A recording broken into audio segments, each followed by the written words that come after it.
Querido irmão, graça e paz, seja bem-vindo a esse canal. O audiobook de hoje é Bênção ou Maldição? A escolha é sua, de Derek Prince. Curta, se inscreva e compartilhe o canal para que mais vidas possam ser edificadas. E vamos à leitura.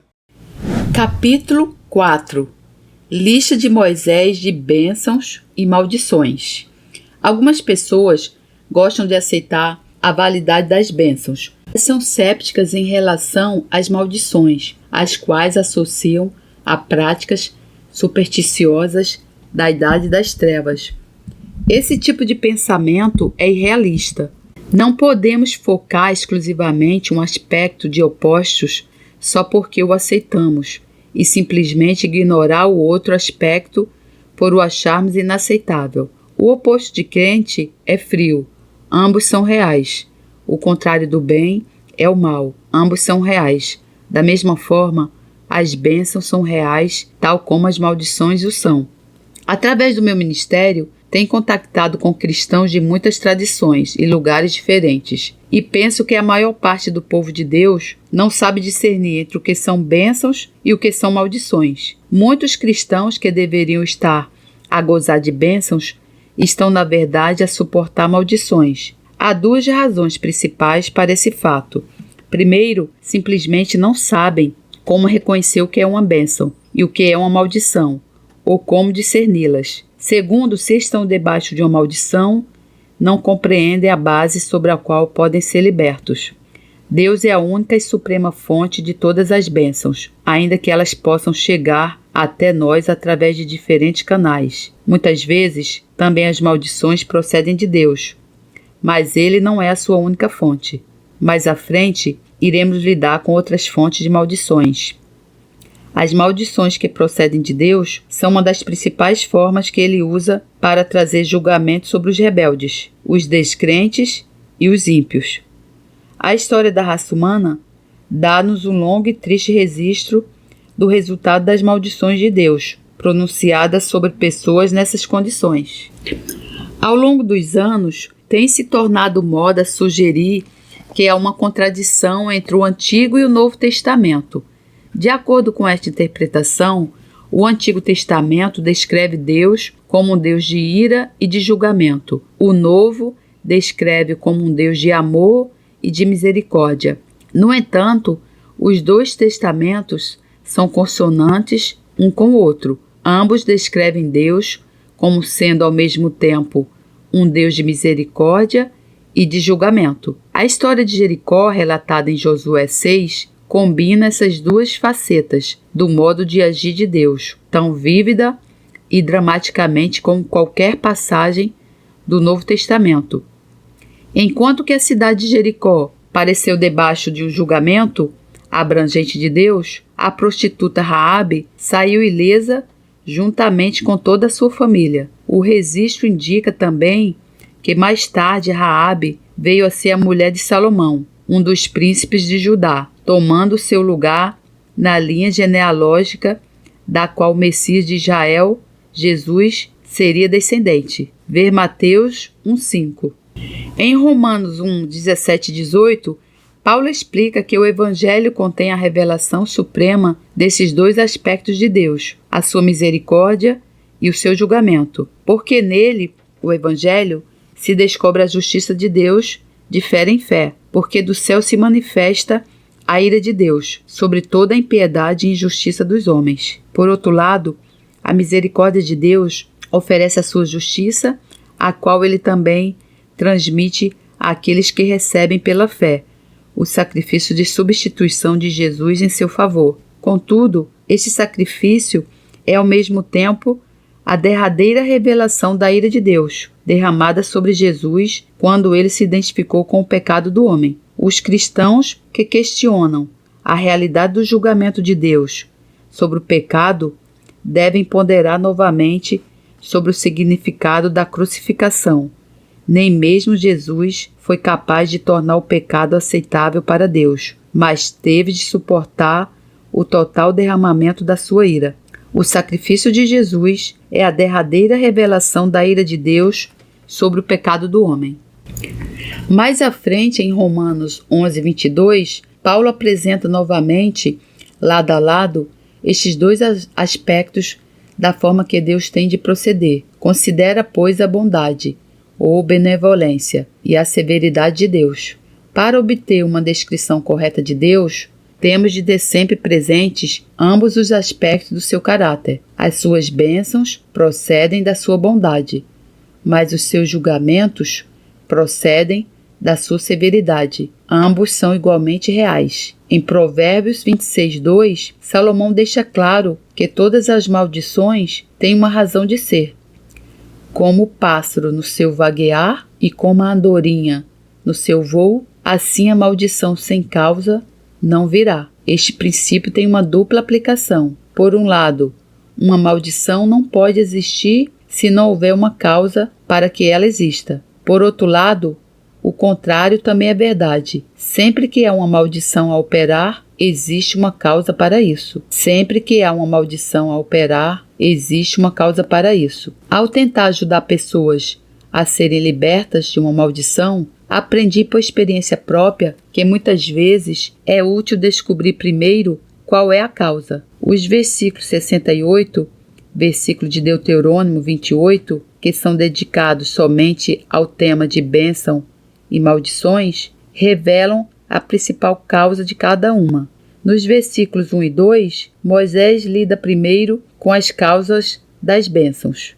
E será que se ouvires a voz do Senhor, teu Deus, tendo cuidado de guardar todos os seus mandamentos, todas estas bênçãos virão sobre ti e te alcançarão, quando ouvires a voz do Senhor, teu Deus. A primeira parte poderia ser traduzida mais literalmente da seguinte forma: se ouvires, ouvindo a voz do Senhor teu Deus. A repetição do verbo ouvir realça ainda mais o fato. De uma forma mais simples, as condições para gozar as bênçãos são, primeiro, ouvir a voz de Deus, segundo, fazer o que ele diz. As condições para gozar as bênçãos são ouvir a voz de Deus e fazer o que ele diz. Ao longo de todos os tempos, estes têm sido os requisitos imutáveis para viver um relacionamento de aliança com Deus. Em Êxodo 19:5, quando se preparava para estabelecer a sua primeira aliança com Israel, no Monte Sinai, ele disse: agora, pois, se diligentemente ouvirdes a minha voz e guardardes o meu concerto, então sereis a minha propriedade peculiar dentre todos os povos. As condições básicas eram ouvir a voz de Deus e obedecer aos termos da sua aliança. Debaixo da nova aliança, em João 10:27, Jesus descreveu de igual modo aqueles que ele reconheceu como suas ovelhas, ou seja, os seus verdadeiros discípulos. As minhas ovelhas ouvem a minha voz e me seguem. Os requisitos básicos ainda são os mesmos: ouvir a voz do Senhor e segui-lo em obediência. Ouvir a voz de Deus leva-nos para além da mera profissão religiosa ou observações formais. Não há nada mais único e distintivo do que a voz de uma pessoa. Ouvir a voz do Senhor implica um relacionamento com Ele, no qual Ele pode falar com cada um de nós pessoalmente. O Senhor não fala assim aos nossos ouvidos físicos ou às nossas mentes naturais. A sua comunicação é feita espírito a espírito, isto é, do seu espírito ao nosso espírito. Desta forma, a sua voz penetra nas profundezas mais recônditas do nosso ser, e daí as suas vibrações são sentidas em todas as áreas da nossa personalidade. O Senhor pode falar desta maneira, através da Bíblia, ou pode transmitir uma palavra de revelação direta. No entanto, a simples leitura da Bíblia, só por si, não é suficiente, a menos que as palavras nas suas páginas sejam transformadas pelo Espírito Santo numa voz ativa. Só um relacionamento deste tipo com Deus é que nos qualifica verdadeiramente para as bênçãos que Ele prometeu àqueles que ouvirem e obedecerem a sua voz. Mais adiante, em Deuteronômio 28:15, Moisés expõe a causa principal de todas as maldições. Será, porém, que se não deres ouvidos à voz do Senhor, teu Deus, para não cuidares em fazer todos os seus mandamentos e os seus estatutos, que hoje te ordeno, então sobre ti virão todas essas maldições e te alcançarão. A causa das maldições é exatamente o oposto da causa das bênçãos. As bênçãos resultam de ouvir a voz de Deus e fazer o que Ele diz. As maldições resultam de não ouvir a voz de Deus e não fazer o que Ele diz. Essa recusa de ouvir e obedecer a voz de Deus pode ser resumida numa palavra: rebelião. Não contra o homem, mas contra Deus. As maldições resultam de não ouvir a voz de Deus e não fazer o que Ele diz.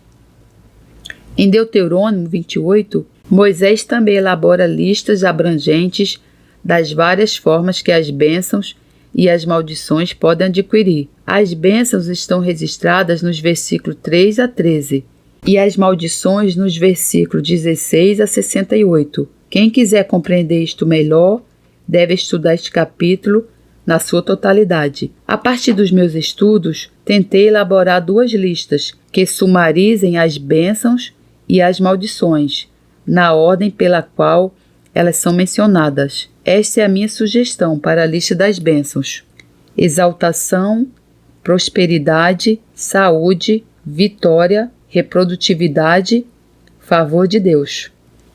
Reprodutividade não é uma palavra muito comum, mas pretende descrever uma condição na qual todas as áreas da vida de uma pessoa são frutíferas e reprodutivas. Isto incluirá família, gado, plantações, negócios e o exercício de talentos criativos. Todas estas áreas deverão refletir a bênção de Deus de formas apropriadas. Na sua lista de maldições, nos versículos 16 a 68, Moisés dá muitos mais detalhes do que nas bênçãos. Contudo, as maldições são essencialmente o oposto das bênçãos. Eis o resumo que proponho: humilhação, esterilidade, improdutividade, enfermidade mental e física, dissolução da família, pobreza, derrota, opressão, falta de êxito, desfavor de Deus. Anteriormente, no versículo 13, Moisés conclui a sua lista de bênçãos com duas imagens verbais.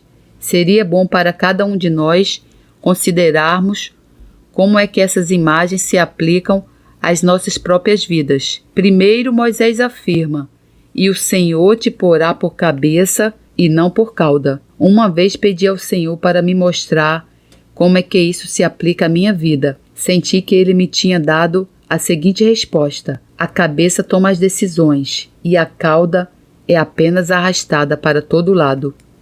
Teria de ser eu a decidir qual o meu papel. Será que eu estava a agir como uma cabeça, em controle de cada situação, tomando as decisões apropriadas e vendo-as serem cumpridas com sucesso? Ou estava apenas a fazer de cauda, deixando-me arrastar por forças e circunstâncias que não compreendia e não era capaz de controlar? Para que ficasse bem claro, Moisés usa uma segunda expressão: estarás em cima e não debaixo. Isto pode ser ilustrado através de um encontro entre dois amigos cristãos. Como estás? Pergunta o primeiro. Tendo em conta as circunstâncias, responde o segundo: não estou nada mal. Fico contente por saber isso, responde o primeiro. Mas o que estás a fazer sob essas circunstâncias? Estas ilustrações de Moisés confrontam-nos com uma oportunidade para nos autoavaliarmos.